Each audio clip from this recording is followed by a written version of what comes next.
இது தமிழர் மண்ணுங்க. இந்த தமிழர் மண்ணில் ஒரு தமிழன் பிரபாகரனுடைய லட்சியத்தை எடுத்துட்டு வந்து இந்த களத்தில் நிற்கிறது அப்படிங்கிறது பெருமைக்குரிய விஷயம்னே இந்த தமிழர் மண்ணில் இருக்கக்கூடிய ஈரோட்டு மக்களே சொல்கிறாங்க. அதனால் அதெல்லாம் ஒரு சிக்கலை எதுவாக இருந்தாலும் எதிர்கொள்ளுவாங்க. கடந்த இடைத்தேர்தலில் கூட பிரச்சனைகள் ஏற்பட்டுச்சு. திட்டமிட்ட வன்முறையை நாம் தமிழர் மீது கட்டமைக்கணும் அப்படிங்கிறதுக்காக திமுக செய்கின்ற வேலை தான். அது நான் தெளிவாக சொல்வேன். இந்த உள்ளூரில் இருக்கக்கூடிய திமுக காரங்களும் எங்களோட உறவுகள் தான்.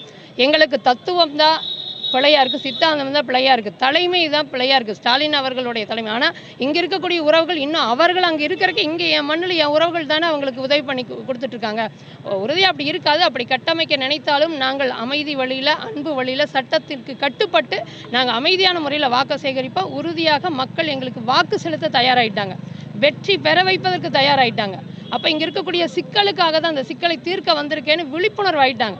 இதுவரைக்கும் ஏமாற்றிட்டு இருந்த காலம் போதும், இலவசத்தால் பலகீனப்படுத்தி வச்சுருந்தீங்க, ஆனால் இனி ஒருபோதும் அப்படி முடியாதுன்னு விழிப்புணர்வாகி ஒரு மாற்றத்தை கொடுக்க வேண்டும். அப்பொழுதுதான் நம்முடைய வருங்கால தலைமுறை நல்லாயிருக்கும்.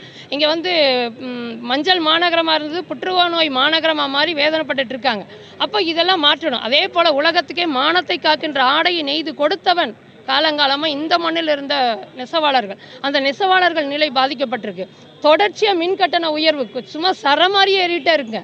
அப்போ இதெல்லாம் யார் வணிகர்கள் பாதிக்கப்படுறாங்க. அப்போ இங்கே இருக்கக்கூடிய தொழில் செய்த இந்த மண்ணின் மைந்தர்கள் அந்த தொழிலை விட்டு அப்புறப்படுத்துறதுக்கு யார் காரணம்? இது எல்லாத்துக்கும் மூல காரணம்னு நான் திமுக கொடுமையான ஆட்சி, அராஜக ஆட்சின்னு தான் நான் சொல்வேன். அதை வேரோடு பிடுங்கி எரியாமல் இந்த மண்ணில் எங்களுக்கு வேற பணியே இல்லை. அதற்கான வேலை திட்டங்களோடு தான் நான் இந்த களத்தில் நிற்கிறேன். நான் இந்த களத்தில் நிற்பது, அரசியல் என்பது முழுக்க முழுக்க மக்களுக்கு செய்கின்ற சேவை.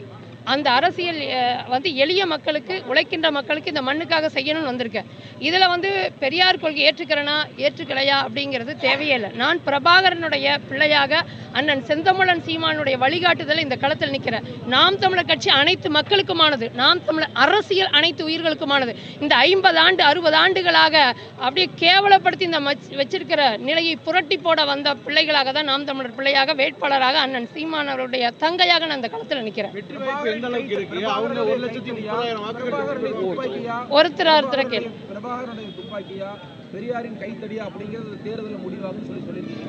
உறுதியாங்க.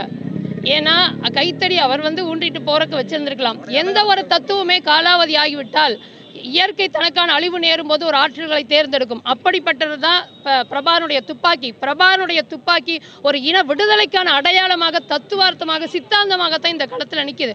அப்படிப்பட்ட இந்த மண்ணுக்கு, மக்களுக்கு, உழைக்கின்ற மக்களுக்கான ஒரு உரிமை பெற்று தருவதற்கான அந்த பிரபாகரனுடைய துப்பாக்கி தான் அடையாளம். அதற்கான ஒரு வெற்றி நிச்சயமாக இந்த மண்ணில் மக்கள் காட்டுவார்கள். இது தமிழர் மண். இனி ஏமாற்ற முடியாது அப்படின்னு நான் உங்களுக்கு சொல்கிறேன்.